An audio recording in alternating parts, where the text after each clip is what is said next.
নমস্কার বন্ধুরা, আজ আমরা আলোচনা করব ক্লাস 4 রায়মার্টিন কোশ্চেন ব্যাংকের ইংরাজি থেকে 9 নম্বর স্কুলের প্রশ্নোত্তর নিয়ে।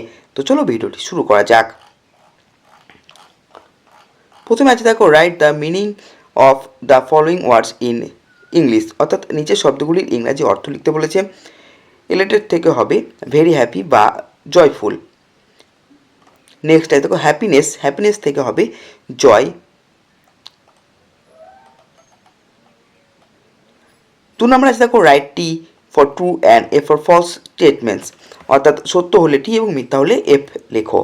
লিপিস ফাদার সেলস ডল, লিপির বাবা পুতুল বিক্রি করে, এটা ফলস হয়ে যাবে। Once upon a time children played with the sky, এক সময় শিশুরা আকাশের সাথে খেলা করতো, এটা ট্রু হয়ে যাবে। নেক্সট আছে 3 নম্বর প্রশ্ন, answer the following questions in full sentences, অর্থাৎ পূর্ণ বাক্যে নিচের প্রশ্নগুলির উত্তর দিতে বলেছে। প্রথম প্রশ্ন, why was the old woman angry at the sky, বৃদ্ধ মহিলাটি আকাশের উপর কেন রেগে গিয়েছিল? উত্তর হবে, the old woman was angry at the sky because the sky could not stop raining. বিয়ের প্রশ্ন আছে দেখো, হোয়াট ডাজ লিপি ইট অ্যাট দ্য ফেয়ার, লিপি মেলাতে কী খেয়েছিল? উত্তর হবে, লিপি এটস আলু কাবলি অ্যান্ড ফুচকা।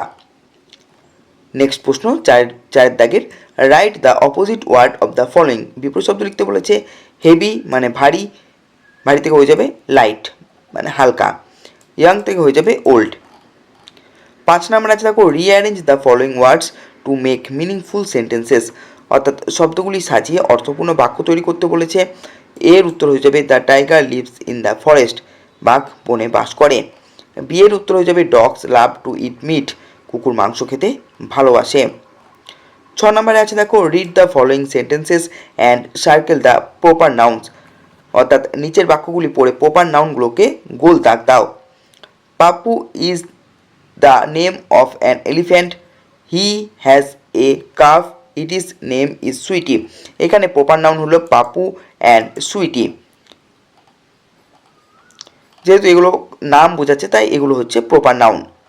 নেক্সট আছে দেখো, চুজ দ্য কারেক্ট অল্টারনেটিভস, সঠিক বিকল্পটি বেছে নিতে বলেছে। The man is driving the car, এখানে দি এবং ইজ থাকায় এক বচন, ম্যান হবে অর্থাৎ লোকটি গাড়িটি চালাচ্ছে। Those knives are on the table, এখানে দোজ আছে এবং আর থাকায় এটা বহু বচন, তাই এখানে নাইফস হবে মানে ছুরিগুলি।